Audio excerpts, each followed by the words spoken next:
Hey, what's up, guys? What's up, everybody? Ladies and gents. Detroit Supercross. This is the post race. I just got off work, just finished watching it. It's about, say, about 1:30 a.m., and I just got done watching it. But first off, I like to everybody to say a prayer for Trey Canard and Jake Weimar. That crash, it looked nasty.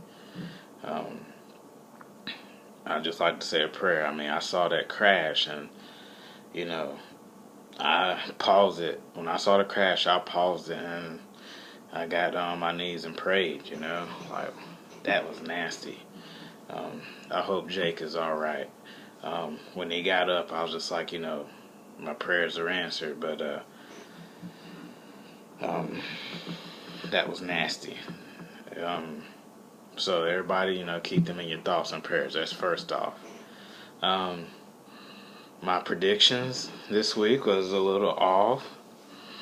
Well, at least the Honda guy got it, but my predictions a little off, but on point. But all the guys I say are going to be in there are top fives, top tens every week.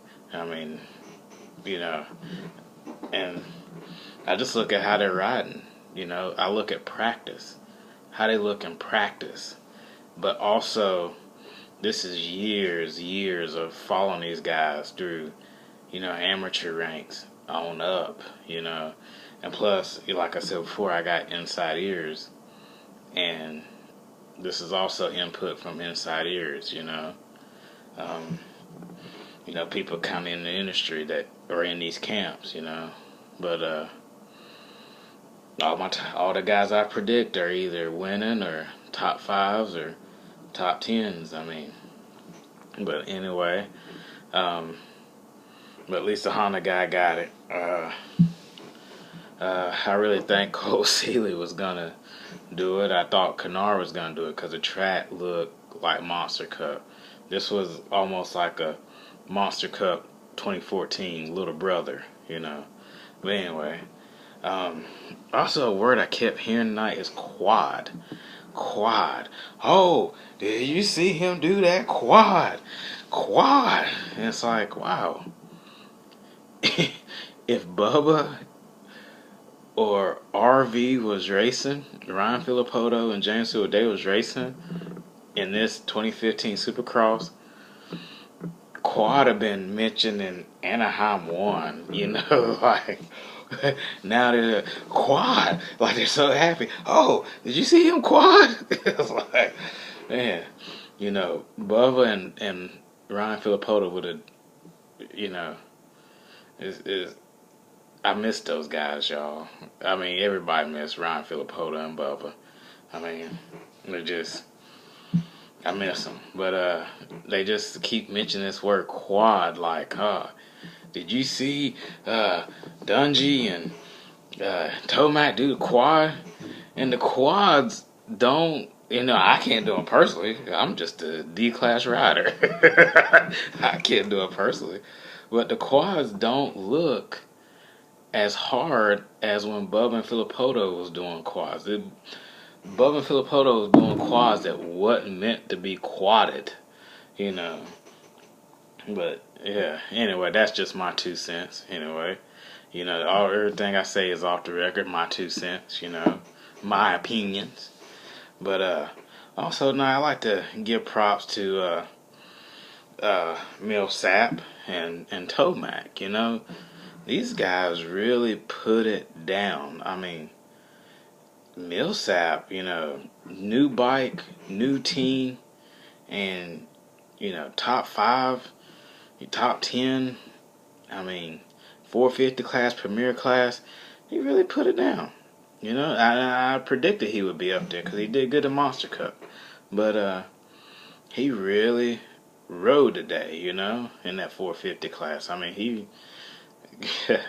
that Cowie.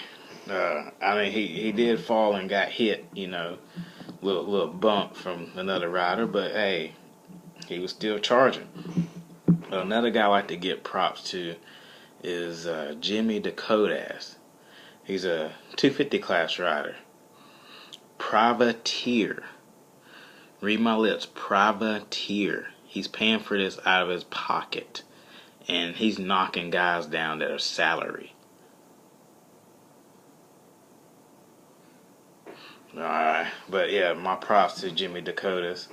You know, I always had Jimmy D out there. He's been knocking on the door. He's been working so hard. But, you know, he's from up north there. You know, he's, I think, Massachusetts, Boston, or whatever.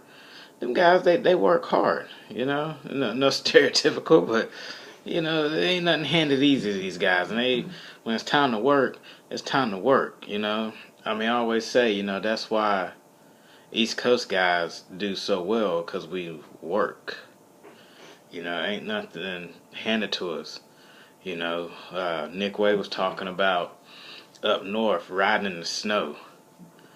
You know, here on the East Coast and in North Carolina, and you know, if we see a sunny day and it's above, I'll say 50 degrees, we're riding.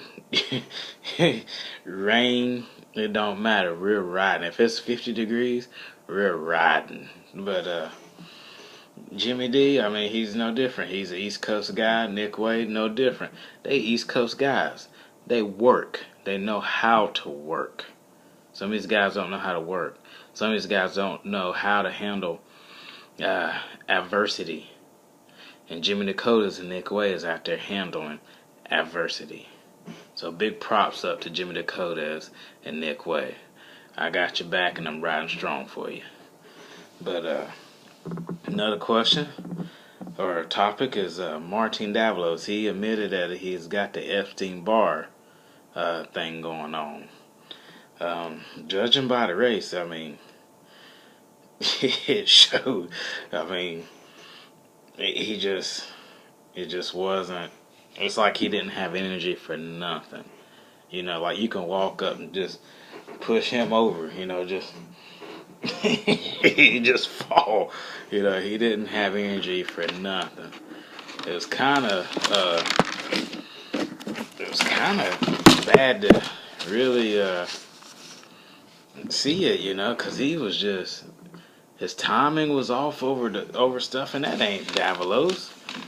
You know, Davos comes from Milsap's training ground, you know, but he was a little off. But I'm just like, man, you know, that Epstein Barr must be kicking his butt, you know, like, man. But I hope he gets it figured out, you know.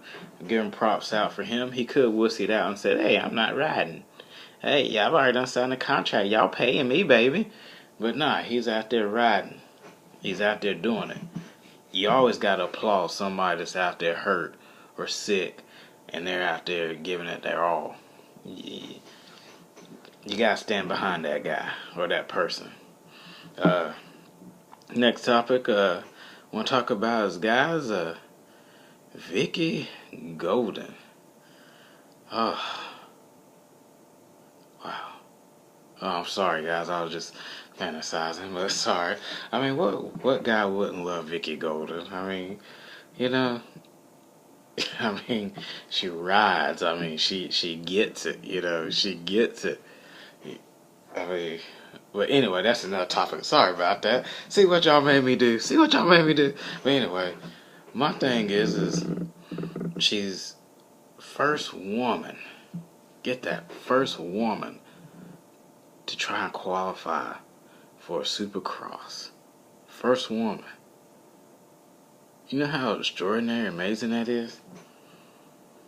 I mean, well, from my standpoint, you know, we got the Bubba and Tiger Renaissance, you know. But Vicky Golden, but she's trying to do it. You can only stand behind her. You can't hate her. You only stand behind her. But my question, my 2 cents is, why hasn't somebody like Alden Baker or Bubba yank her up and say, come on. I mean, this woman's about to make history. History. I don't see why nobody has stepped up and said, "Come on, bring you to my camp. I see your heart. I see your determination. I see what's inside. I see that you're doing it. Bring you to my camp, and I'm gonna show you how it's done." And with her making it, the next step is winning races. The next step is winning championships. So I don't know. I would thought Alden or Bubba James Stewart would probably pick her up since he's not racing. But but the next thing I also noticed in the Detroit Supercross was a lot of crashing. I mean, as I stated before, these guys are tired. Their bodies are worn out. They're beat week in, week out. I mean, I noticed a lot of crashing, like even in practice. Their bodies are worn out. Like I stated before, it's only the strong right now. Only the strong. The ones that's already got their points, they're kind of sitting back and letting their bodies heal. They ain't pushing that hard out there on the track. They're letting their bodies, they're saving it, for the end. And some of them out there not even saving their bodies. I mean, they're saving their bodies, but they already on the outdoor testing. They already thinking about outdoors. But anyway, that's my 2 cents, y'all. Y'all be safe out there. Keep, Trey Canard and Jake Weimar in your hearts and prayers.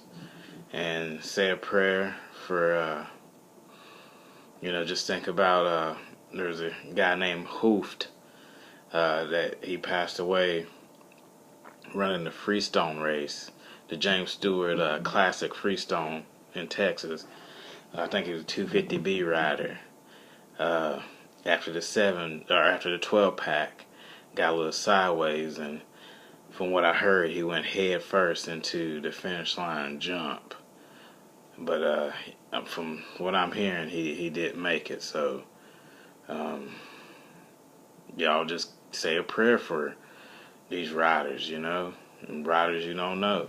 And anytime somebody's putting up a donation or help the family out, put $1 or $2, put $5, something, I mean, you just gonna spend the money on a lottery ticket anyway, so put $5 or put $2 to help these families out. Keep the sport going. Show that we're a family. We're unlike any other sport. If your car broke down, the other sport, you'd be on your own. But in our sport, your car broke down, I got you, cuz. We're going to load your bike up. Or I got you. You at the hospital, I got you. I'm going to take your stuff down and bring it to your house.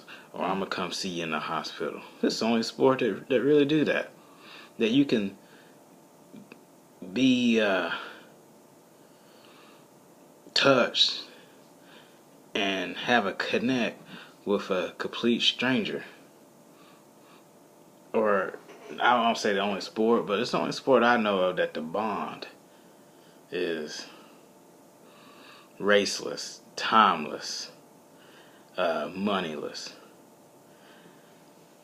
That don't matter in this sport. You're doing it. But anyway, guys, that's my Daytona post race. But say a prayer for everybody I mentioned, and tune in for next time. Thank y'all for watching, but y'all take it easy.